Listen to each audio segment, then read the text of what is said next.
नमस्कार दोस्तों, आपका वेलकम करता हूं आपके अपने YouTube चैनल बाय वाले गुरुजी पर। और आज की क्लास में हम पढ़ेंगे कंप्लीट बायोलॉजी सीरीज का नेक्स्ट पार्ट, यानी कोशिका हम पढ़ रहे थे और उसमें हम पढ़ने वाले हैं सीलिया व फ्लैजिला। तो दोस्तों, क्या होते हैं सीलिया व फ्लैजिला? यानी सीलिया और फ्लैजिला यानी जो कशाब और जो पक्षमाभ हैं, यानी ये बहुत ही छोटी छोटी संरचनाएं हैं कोशिका की सतह पर। और जैसे हमारे सतह पर, शरीर की सतह पर बाल रोम हैं, ऐसे ही कुछ संरचनाएं हैं। हालांकि हमारे बाल रोम काफ़ी बड़े दिखते हैं और ये तो कोशिका ही बहुत छोटी है, तो उस पर भी आप कह सकते हैं ये छोटी छोटी संरचनाएं हैं। तो ये कसाबिका का या फिर जो आप कह सकते हैं फ्लैजिला का एक टीएस है, ट्रांसफर सेक्शन है, जिसको हम आगे अभी डिटेल में पढ़ने वाले हैं। तो दोस्तों, यहाँ का जो कंसेप्ट है कई बच्चों को क्लियर नहीं रहता है, बिकॉज ये चीज़ अवॉइड कर जाते हैं। तो इसमें स्पेशली आपको जो इसकी संरचना है और इसके जो कार्य हैं वो काफ़ी इंपॉर्टेंट है। तो देखिए, स्टार्ट करते हैं। इस तरीके से आप कह सकते हैं कोशिका की सतह पर देखो, इस तरीके से कोशिका की सतह पर ये रोमनुमा संरचनाएं हैं, ठीक है ना। इस तरीके से संरचनाएं होती हैं, रोमनुमा संरचना है। और ये संरचना को जब हम काटेंगे तो अंदर से कुछ ऐसा दिखता है, जिसकी अभी बनावट को हम आगे पढ़ने वाले हैं। तो दोस्तों, सीलिया और फ्लैजिला को हम पढ़ने वाले हैं इस केस में। तो देखो, सीलिया और फ्लैजिला यानी ये क्या चीज़ें हैं, यानी ये एक तरीके से सीलिया और फ्लैजिला जो है वो हमारी कोशिकाओं पर किस तरीके से स्थित होती हैं। तो दोस्तों देखो, सीलिया जो है यानी बहुत ही छोटी संरचना है कोशिका की सतह पे। तो हम कह सकते हैं कि ये कोशिका झिल्ली की फाइन हेयर लाइक आउटग्रोथ है। कोशिका झिल्ली की कैसी है? बहुत ही पतली बाल जैसी आउटग्रोथ है, बाह्य वृद्धि है। यानी कोशिका की सतह पर रोमनुमा संरचना है, यानी ऐसे कह सकते हैं ये कोशिका है। तो कोशिका की सतह पर बहुत ही पतली यानी बारीक बालनुमा रोमनुमा संरचनाएं हैं, इनको हम क्या बोल रहे हैं? सीलिया। ठीक है। अब दोस्तों, ये जो सीलिया है इसी के विपरीत एक दूसरी संरचना और है, फ्लैजिला। क्या है? फ्लैजिला। तो जो फ्लैजिला क्या है? तो बोले ये भी कोशिका की सतह पर भी है, स्थित है, लेकिन ये तुलनात्मक रूप से अधिक लंबी है, लोंगर है। अगर हम सीलिया से तुलना करेंगे तो ये क्या है? काफी लंबी है। जैसे मान लीजिए कोशिका है और इसकी सतह पर ऐसे काफी एक लंबी संरचना है ना, इस तरीके से काफी लंबी संरचना है। तो वो छोटी छोटी है और ये काफी लंबी है।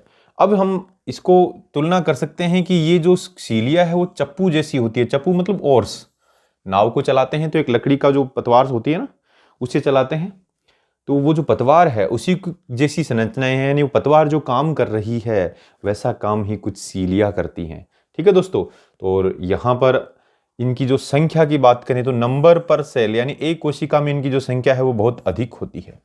जैसे यहाँ पर कई दिख रहे हैं आपको, लेकिन जो कसाबिका है वो नंबर पर सेल 1 से 4 ही होती हैं। यानी यहाँ पर 1 भी हो सकती हैं, 2 भी हो सकती हैं, 3 भी हो सकती हैं और 4 भी हो सकती हैं दोस्तों। तो इस तरीके से आपको ये अंतर ध्यान रखना है। आकार में जो सीलिया है वो काफ़ी छोटी होती है, स्मॉलर साइज है, दिख रहा है आपको यहाँ पर। और ये जो है फ्लैजिला है वो आकार में काफ़ी लंबी होती है, यानी लोंगर साइज की होती है। डिफरेंस आपको यहाँ इस चित्र से आप समझ सकते हैं। फिर देखिए, सामान्यतः कोशिका में ये कहाँ स्थित होती हैं? तो बोले सामान्यतः जनरली कोशिका की पूरी सतह पे, यानी सेल की पूरी सरफेस पे, यानी throughout surface of cell. देखो, सामान्यतः पूरी सरफेस पे है। लेकिन ये जो फ्लैजिला है सामान्यतः कोशिका के एक छोर पर ही उपस्थित होती हैं, यानी एक वन एंड पे, यानी जैसे मान लीजिए इधर है तो इधर होंगे, इधर नहीं होंगी। ये तो हमने बना दिया है, बाकी एक छोर पे ही स्थित होती हैं। तो दोस्तों, सीलिया व फ्लैजिला के जो ये अंतर है ना, ये बड़े इंपॉर्टेंट हैं। इंपॉर्टेंट इसलिए है कि इन पे जब ऑब्जेक्टिव क्वेश्चन बनता है, एक तो इनकी संख्या के बारे में, आकार के बारे में और इनकी उपस्थिति के बारे में। ठीक है ना। तो अब देखिए, सीलिया व जो फ्लैजिला है वो कोशिका में कार्य क्या करती है? तो सीलिया व फ्लैजिला का कोशिका के अंदर अगर कार्य की बात करें तो आप बताएंगे, कार्य क्या बताएंगे? सीलिया का तो काम क्या है? बोले कोशिका में लोकोमोशन प्रोवाइड करना, गतिशीलता प्रोवाइड करना। कोशिका में भोजन ग्रहण करने में भी ये हेल्प करती हैं। परिसंचरण यानी कोशिका के आसपास का जो द्रव्य है उसको सर्कुलेट करने में भी इनका रोल है। तो इस तरीके से आप कह सकते हैं कई काम कर रही है। लेकिन फ्लैजिला का एक ही काम है, ये कोशिका की गतिशीलता के लिए उत्तरदायी है, यानी रेस्पॉन्सिबल फॉर लोकोमोशन, यानी कोशिका इनकी वजह से मूव करेगी। तो अब हम कहेंगे कि कुछ जो जंतु कोशिकाएं हैं वो इस तरीके से मूव करती हैं, है ना। सारे जैसे हमारे शरीर की कोशिकाएं नहीं कर पाएंगी, बट कुछ जंतु कोशिकाएं मूव करती हैं। ऐसे ही जो सीलिया है वो आप कह सकते हैं हमारी कोशिकाओं में भी कहीं कहीं पर है। जब हम उत्तक पढ़ेंगे तो बताएंगे कि हमारी जो श्वास नली है, ट्रेकिया है, इसके अंदर है। जो प्रजनन तंत्र के अंदर जो फेलोपियन ट्यूब होती है मादा में, उसके अंदर भी होती हैं। ठीक है ना। तो इस तरीके से ये जो सीलिया जो हैं ये क्या करते हैं? बोले वहां पर उनका कुछ और काम है, ठीक है ना, वो जब चैप्टर आएगा तब पढ़ेंगे। लेकिन यहाँ कोशिका की पर्टिकुलर बात करें तो ये सीलिया और जो फ्लैजिला है वो ये काम करती हैं, केवल फ्लैजिला का काम गतिशीलता प्रदान करना है। अब दोस्तों सीलिया व फ्लैजिला की जो स्ट्रक्चर है, स्ट्रक्चर ऑफ सीलिया फ्लैजिला, इनकी संरचना को अगर पढ़ें तो देखो देखने में कुछ ऐसी दिखती है। ये हमारा, ये देखो ये क्या है, सीलिया या फ्लैजिला को मान लेते हैं ऐसे, ठीक है ना। और इसका ये जो अंदर का जो पूरा अक्ष है इसका, इसको हम एक्सोनीम बोलेंगे, आगे पढ़ेंगे इसके बारे में। और नीचे इसका जो है बेसल बॉडी है, ये आधार काय है, ठीक है। तो अभी हम इसके बारे में पढ़ने वाले हैं, चित्र को बाद में थोड़ा सा एक्सप्लेन करेंगे, इसको भी हम थोड़ा सा बाद में एक्सप्लेन करेंगे। पहले हम ये बताएंगे कि सीलिया और फ्लैजिला का बेसिक ढांचा कैसे होता है। तो हम बोलेंगे सीलिया व फ्लैजिला कोशिका झिल्ली के झिल्लीबद्ध विस्तार हैं, यानी कोशिका झिल्ली का ही विस्तार है, मतलब कोशिका झिल्ली से ही बना हुआ है ये, और कोशिका झिल्ली से ही जुड़े रहते हैं। यानी जैसे हमारे रोम हमारी स्किन में से निकल के आ रहे हैं तो नीचे आप कह सकते हैं स्किन से जुड़ा हुआ है, ठीक ऐसे ही आप कह सकते हैं कोशिका झिल्ली के झिल्लीबद्ध विस्तार है, मतलब मेम्ब्रेन बाउंड एक्सटेंशन है, यानी कोशिका झिल्ली से अंदर जुड़े हुए हैं और उसी का विस्तार है। फॉर एग्जाम्पल जैसे मान लीजिए ये कोशिका झिल्ली है और इसी का विस्तार हो गया ऐसे, ये कोशिका झिल्ली है, इसी का विस्तार हो गया ऐसे, ठीक है ना। तो ये देखो कोशिका झिल्ली ही एक तरीके से बाहर निकली हुई ऐसे मान लो, उसी से बने हुए, ठीक है। अब ये जो सीलिया व फ्लैजिला है, हमने तारक केंद्र पढ़ा था सेंट्रियोल, उसके अंदर आधार काय है ना, उसके जैसी इनके अंदर आधार काय होती है। आधार काय मतलब जो सीलिया व फ्लैजिला है उनका जो आधार भाग है यहाँ पर कुछ एक संरचना है जिसको हम बोलेंगे आधार काय। तो आप कह सकते हैं ये तारक केंद्र जैसी आधार काय से उद्गमित होती हैं, यानी इनका जो आधार काय है वो कैसा है, तारक केंद्र जैसा है, सेंट्रियोल जैसा है, दोनों में समानता है संरचना में। तो आधार काय जैसी संरचना से ये उद्गमित होती हैं, यानी यहां पर आधार काय है कोशिका झिल्ली के अंदर और इसी से ये उद्गमित हो रही है, अराइज हो रही है। तो सीलिया और फ्लैजिला आधार काय से अराइज होती हैं। फिर ये बेलनाकार संरचना है, यानी सिलेंड्रिकल स्ट्रक्चर है, बेलन जैसी दिखती है, जैसे ये पेन है वैसे ये बेलनाकार है। तो अब इनका जो कोर है, इनके कोर को, यानी इनका जो मेन अक्ष है, जो कोर पार्ट है, इसको हम बोलेंगे एक्सोनीम। क्या बोलेंगे? एक्सोनीम। तो सीलिया व फ्लैजिला का जो कोर पार्ट होता है उसको क्या बोलते हैं? एक्सोनीम। अब ये एक्सोनीम यानी जो कोर पार्ट बना हुआ कैसे है, तो हम बोलेंगे जैसे ये पेन है, ये कैसे बना हुआ है, तो हम इसको क्या करेंगे? काटेंगे, काट के इसको, इसकी संरचना को देखेंगे। और उससे पहले ये भी देख सकते हैं कि इसके अंदर मान लीजिए अगर पारदर्शी हो तो ऐसे बहुत सारे तंतुओं से अगर ये बना हुआ हो, तो जैसे हमने तारक केंद्र की संरचना पढ़ी थी, ठीक है ना, तारक केंद्र को हमने बताया था कि सेंट्रियोल की संरचना कैसी होती है, उसके अंदर आप कह सकते हैं सूक्ष्म नलिकाओं से बनी हुई ही संरचनाएं थी। तो एक्सोनीम में भी क्या होता है, सूक्ष्म नलिकाएं समानांतर रूप से व्यवस्थित होती हैं। यानी जैसे मान लीजिए ये एक बेलनाकार संरचना है और इस बेलनाकार संरचना में ऐसे आप कह सकते हैं समानांतर संरचनाएं से मिलकर बना हुआ है ये, ऐसे ही आप कह सकते हैं, ऐसे ही सूक्ष्म नलिकाएं इसमें समानांतर रूप से व्यवस्थित होती हैं इसमें भी। अब एक्सोनीम में परिधि पर, अब समानांतर रूप से तो व्यवस्थित है, लेकिन कैसे हैं? क्या बंडल बना हुआ है? नहीं, अंदर से बंडल नहीं है, अंदर से थोड़ा खोखला है टाइप में है, परिधि पर है। तो बोले एक्सोनीम की परिधि पर माइक्रोट्यूब्यूल्स के 9 डबलेट्स अरीय रूप से व्यवस्थित होते हैं। माइक्रोट्यूब्यूल के 9 डबलेट्स। अब इसको हम इस फिगर से समझ सकते हैं दोस्तों कि इस तरीके से, कि यानी ये एक्सोनीम था, हमने अभी बात किया कि इसका एक्सोनीम यानी सीलिया फ्लैजिला का जो कोर पार्ट है वो है ये एक्सोनीम है। इस एक्सोनीम को हम जब ऐसे कट करेंगे तो फिर इसको ऐसे कट करके ऐसे देखेंगे तो इसका बड़ा रूप है ऐसे मान लो। तो इसमें ये देखो माइक्रोट्यूब्यूल से बना हुआ एक डबलेट है, ये एक डबलेट है। डबलेट का मतलब 2 माइक्रोट्यूब्यूल है यहां पर, तो 2 माइक्रोट्यूब्यूल से बना हुआ एक डबलेट है, ऐसा एक है। तो ऐसे कितने हैं? 1 2 3 4 5 6 7 8 9, ऐसे 9 है। तो 9 डबलेट हैं किसके? माइक्रोट्यूब्यूल से बने हुए, जो इसकी परिधि पर व्यवस्थित हैं और परस्पर समानांतर हैं, सारे के सारे ऐसे बाहर निकल रहे हैं ऐसे मान लो, ठीक है ना भाई। ये आपका सीलिया फ्लैजिला है, बट इसके ऐसे परिधि पर व्यवस्थित हैं। परिधि पर अगर देखें तो ऐसे 9 डबलेट्स हैं। तो दोस्तों यहां पर देखिए, हमने बोला कि एक्सोनीम में जो है परिधि पर माइक्रोट्यूब्यूल के 9 डबलेट अरीय रूप से व्यवस्थित होते हैं। अरीय का मतलब देखो एक परिधि पर व्यवस्थित है, ऐसे सबकी त्रिज्या 1 है, तो अरीय रूप से व्यवस्थित है ये, ठीक है ना। मान लीजिए इसको केंद्र मानते हैं, तो देखिए परिधि पर ऐसे व्यवस्थित हैं। तो यहां पर सीलिया व फ्लैजिला वास्तव में माइक्रोट्यूब्यूल से बना हुआ है और यहां माइक्रोट्यूब्यूल के डबलेट हैं, दो दो माइक्रोट्यूब्यूल हैं, एक जगह जुड़ी हुई हैं और ये डबलेट कितने हैं? 9 हैं टोटल। कितने हैं? 9। तो ये 9 डबलेट हैं। अब ये जो 9 डबलेट हैं, इनके अलावा सेंटर में भी आपको दो माइक्रोट्यूब्यूल दिख रही है, लेकिन दोनों अलग अलग हैं, ठीक है ना, और अलग अलग हैं लेकिन साथ में जुड़ी हुई हैं। तो इसका मतलब ये सेंटर में यानी केंद्र में जो माइक्रोट्यूब्यूल है वो क्या है? तो बोले वो अलग अलग हैं, तो हम बोलेंगे सूक्ष्म नलिकाओं का यानी माइक्रोट्यूब्यूल का एक युग्म है, वो इनके सेंटर में भी पाया जाता है। तो इस चित्र में देख सकते हैं सूक्ष्म नलिकाओं का एक युग्म है, पेयर ऑफ माइक्रोट्यूब्यूल्स 1 और 2 हैं, तो एक पेयर है जो केंद्र में पाया जाता है और अलग अलग है, दोनों पेयर में है लेकिन दोनों अलग अलग माइक्रोट्यूब्यूल दिख रही है और वो कनेक्टेड है। देखो यहां पर एक ब्रिज से कनेक्टेड है। किससे कनेक्टेड है? ब्रिज से कनेक्टेड है। तो अब ये जो सूक्ष्म नलिकाओं का जो युग्म है वो यानी पेयर ऑफ माइक्रोट्यूब्यूल्स आपस में एक ब्रिज से जुड़ा होता है।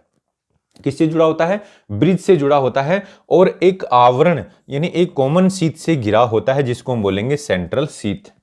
क्या बोलेंगे? तो यहां देखिए ये दोनों जो सूक्ष्म नलिकाएं हैं जो सेंटर में है वो उनका युग्म है, यहां पर सूक्ष्म नलिकाओं का यानी माइक्रोट्यूब्यूल का युग्म है और एक ब्रिज के द्वारा ये जुड़े हुए हैं और इनके बाहर की तरफ एक क्या है? बोले एक झिल्ली है, एक आवरण है जिसको कॉमन शीथ बोलेंगे कि दोनों पर एक ही है, ठीक है ना। और ये जो कॉमन शीथ है इसको हम बोलेंगे सेंट्रल शीथ।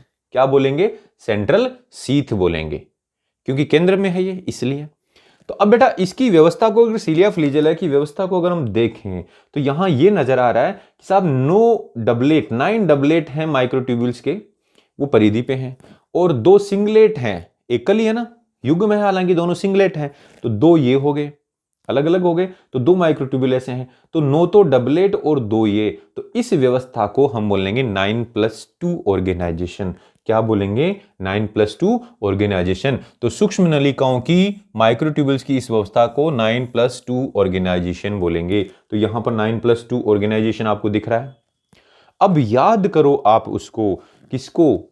ऐसी ही एक संरचना हमने पिछली क्लास में पढ़ी थी। किसमें थी? वो थी आपके तारक केंद्र में, ठीक है ना। तारक केंद्र में हमने देखा था वहां पर परिधि पर तो डबलेट नहीं ट्रिपलेट थे, माइक्रोट्यूब्यूल से बने हुए ट्रिपलेट थे और केंद्र में कुछ नहीं था, कोई माइक्रोट्यूब्यूल नहीं था, एक हब था, एक प्रोटीन से बना हुआ हब, ऐसे ही था ना। तो वहां पर 9+0 व्यवस्था थी। सेंट्रियोल में कैसी व्यवस्था थी? 9+0। और यहां पर कैसी व्यवस्था है? 9+2।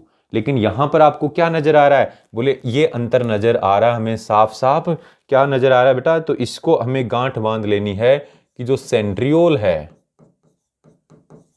उसके अंदर माइक्रोट्यूब्यूल्स की व्यवस्था 9+0 होती है, लेकिन जो सीलिया फ्लैजिला है उसके अंदर माइक्रोट्यूब्यूल्स का जो अरेंजमेंट है वो 9+2 है। एक तो ये ध्यान रखना है। अब सीलिया फ्लैजिला का जो आधार काय होता है उसका अरेंजमेंट भी सेम सेंट्रियोल जैसा ही होता है, इसलिए हमने बताया सेंट्रियोल जैसी आधार काय होती है। तो आधार काय जो है basal body of cilia flagella, basal body, उसके अंदर भी क्या है? सेम ऐसा ही है, ये वाला ही।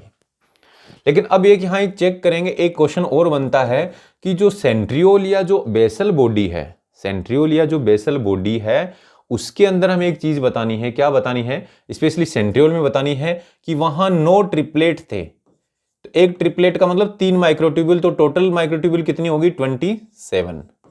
भाई सेंटर में तो कुछ है ही नहीं ना, 0 है ना। तो 27 माइक्रोट्यूब्यूल्स किसके अंदर होती हैं दोस्तों? तो हम बोलेंगे ये होती है आपके सेंट्रियोल में। लेकिन सीलिया फ्लैजिला में बात करें तो डबलेट है, 9 है परिधि पर लेकिन डबलेट ही है, 2 है एक में, डबलेट है ना। तो 18 ये हो गई प्लस सेंटर में कितनी हो गई? 2 हो गई। तो ये कितने होंगे टोटल? बोले 20 माइक्रोट्यूब्यूल्स। 20 माइक्रोट्यूब्यूल हैं, देखो 9 दूनी 18 और 2 20। तो ये भी आपको ध्यान में रखना है। इस तरीके की संरचना होती है। अब इस संरचना को थोड़ा सा और आगे पढ़ते हैं कि हमने बोला परिधि पर ऐसे माइक्रोट्यूब्यूल से बने हुए सूक्ष्म नलिकाओं से बना हुआ 9 डबलेट हैं। सेंटर के अंदर 2 सिंगलेट हैं, यानी एक तरीके से सूक्ष्म नलिकाओं का माइक्रोट्यूब्यूल्स का पेयर है और वो पेयर एक ब्रिज के द्वारा जुड़ा हुआ है। इसके चारों तरफ एक कॉमन शीथ है, हमने बात की, और वो जो कॉमन शीथ है उसको हम सेंट्रल शीथ बोल रहे हैं। क्या बोल रहे हैं? Central sheath. अब सेंट्रल शीथ देखो किससे जुड़ी हुई है, सेंट्रल शील प्रत्येक पेरिफेरल माइक्रोट्यूब्यूल डबलेट से रेडियल स्पोक द्वारा जुड़ी होती है।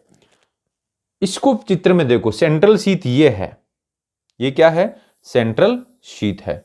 सेंट्रल शीथ प्रत्येक इस माइक्रोट्यूब्यूल के डबलेट से, देखो प्रत्येक माइक्रोट्यूब्यूल डबलेट है, एक डबलेट दूसरा, इस तरीके से प्रत्येक से इससे जुड़ी हुई है, क्या है, ये बोले रेडियल स्पोक है।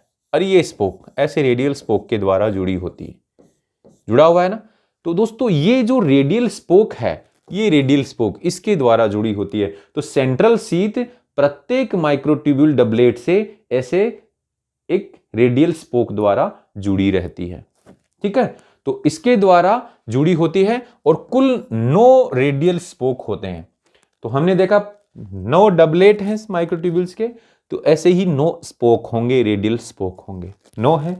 तो इस प्रकार हम देख सकते हैं कि ये जो 9 स्पोक हैं, इनको देखेंगे तो हम एक वही कार्टव्हील जैसी, लेकिन यहां कार्टव्हील जैसा इसको नहीं बोल सकते, लेकिन फिर भी यहां पर एक बोल सकते हैं कि एक स्पेशल चीज है कि पेरिफेरल जो डबलेट हैं वो आपस में नेक्सिन प्रोटीन से बने लिंकर से जुड़े रहते हैं।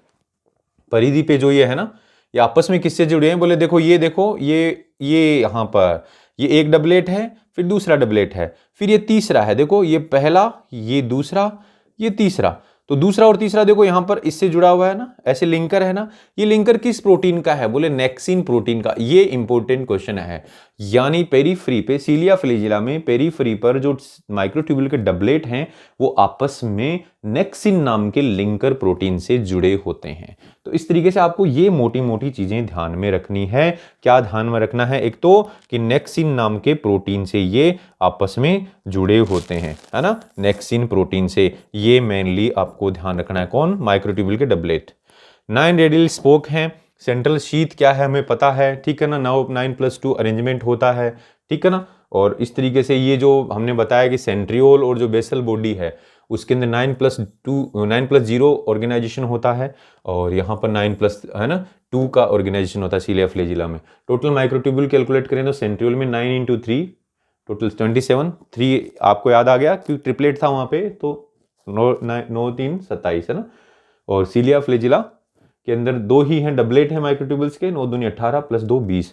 तो दोस्तों इस तरीके से सीलिया फ्लैजिला की संरचना होती है। तो इसमें हमने देखो सीलिया फ्लैजिला की कार्य, उसकी संरचना को देखा। इस चित्र में भी देख सकते हो, देखो ये देखो डबलेट है 1 2 3 4 5 6 7 8 9, और बीच में सिंगलेट है ना, और ये रेडियल स्पोक बने हुए हैं।